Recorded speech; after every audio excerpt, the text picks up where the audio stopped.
Treasure Hunting Weekend mga katiats, meron akong ipapakita sa inyo na example ng recovered treasure in the creek. Ito ay merong face marker, dalawang mata, nakatingin sa pyramid rock. At itong pwesto kung saan ako nakatayo ay isang century Catmon tree. Catmon tree, sa nakakaalam niyan, ay paborito ring marker ng mga Hapon kapag nagbaon. Kaya ito, pareho ang distansya niyan galing sa kinatayuan ko. Diyan sa pyramid, sa likod ng pyramid rock, doon binasag ng mga nirecover niyan. Matagal na yan kasi tiningnan ko ang likod niyan kanina ay nilulumot na. So ibig sabihin, matagal-tagal na ang recovery na yan.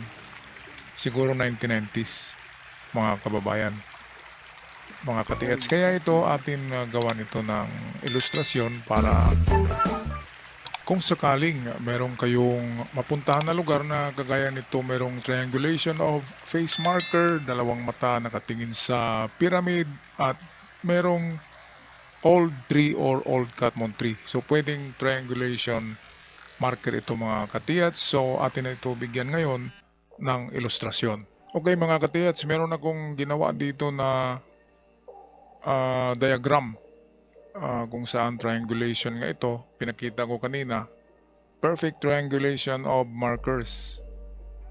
Merong tatlong elemento dito. Isa yung pointer. Saan ba yung pointer? Ito yung face marker na napakaganda kasi ng pagkabutas nito. Hindi yan nature made.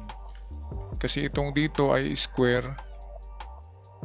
Itong dito naman ay bilog to parang binarina, bilog.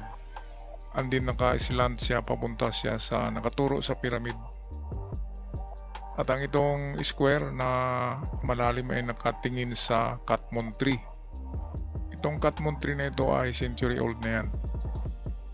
At ang nakakamangha ay pareho ang distansya niyan. Sinukat ko na yan. Pareho, nasa 4 meters by 4 meters by 4 meters. So kapag ganito na pareho, so ibig sabihin hindi na yan natural, yan ay man-made na.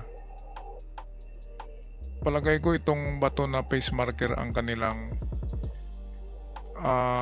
talagang ipiniwesto dyan para mag-equal ang mga distansya. Itong Catmon kasi tsaka itong pyramid, hindi na yan nagagalaw kasi nakabaon tong pyramid, malaking bato talaga yan. Ang pwedeng buhatin lang dito ng siguro 4 na tao o 5 ay itong face marker na bato. Yan yung pwedeng inilipat at nilagay dyan para mag perfect triangulation. Ngayon, tiningnan ko tong likod kanina ng pyramid, ay biyak na yung likod nito. Sinisil na siya, chisel na, tsaka recovered na siya. At sa tingin ko ay nasa 1 o 2 barita lang ang nandun sa likod na nakasuksok. Kaya kapag maghanap ng treasure sa creek, ay wag nyo nang hukayin ng creek. Wala kayong makukuha, tubig lang. Ang item ay nasa mga bato. So kagaya nito, kaya sadya kong dinaanan talaga to para ma-share ko sa inyo, mga katiats, ang pagkuha nila nang nakakuha nito sa item. So unang marker na madaling malaman na merong something buried ay itong face marker nga, dahil ang bato ay sadyang binutas. Hindi nature yung bumutas. Itong square ay chisel yan rough yung pagkabutas at malalim. Ganon din tong kanan, at nakasilant tong kanan na bilog parang barina, nakatingin sa pyramid.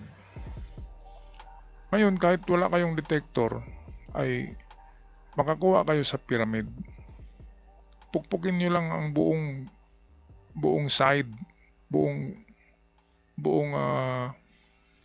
bato, gilid at ibabaw. Matamaan nyo rin yung malambot na patch ng semento, yun yung mabutas. at makita nyo yung yung hinahanap natin na ginto. Ngayon kung napansin nyo itong harapan ng piramido, nagaganyan. Parang rainbow siya, parang sea. So yan, ginawa din nila yan. Nilagay din yan ng hapon para mas madaling mahalata nila na ito na yung pyramid rock na nilagyan ng kanilang mga lolo noon, di ba? Mga lolo o tatay. So sa likod nakalagay. Ang bato na ito ay mahalata na man-made. Kasi tinapyas yung mga yung mga parte dito. Siguro noon ito'y pabilog lang na bato, ganyan. Pero tinapyas nila yung mga gilid para magmukha talaga siyang pyramid. Ayan, kahit saan kayo mag-ikot na mga river, di ba? Hindi kayo makakita ng pyramid. Magkikita kayo marami bilog na hugis na bato. Pero pyramid, kunti lang yan. Man-made yan. Nakaganito kasi yun, kapag sa kabilang side ay pyramid pa rin yan tingnan. At saka dito, triangle pa rin siya tingnan sa magkabilang side at front. Sa likod kasi ay nawasak na to. Nabiyak ng likod kaya hindi na gaanong pyramid tingnan doon sa likuran. Hindi ko na nabidyohan ang likod nito kasi basa Wala akong boots na suot. Sapatos lang na pangtrabaho. Kaya hindi na ako lumusong doon sa likod. Pero ang likod niyan ay biyak na.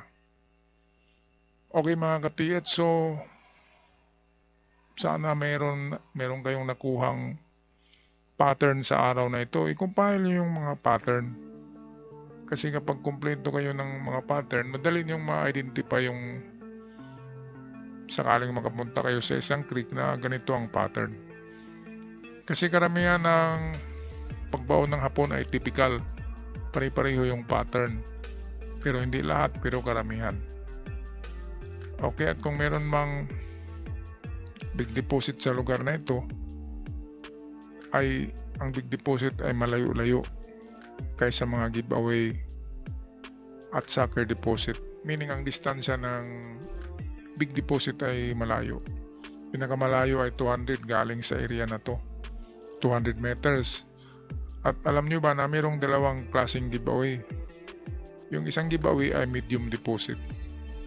Giveaway pa rin yun. Ang medium deposit ay umaabot yan ng 10 barita. Medium deposit Yun ang pera na. Ang medium deposit ay yun yung malapit na dito.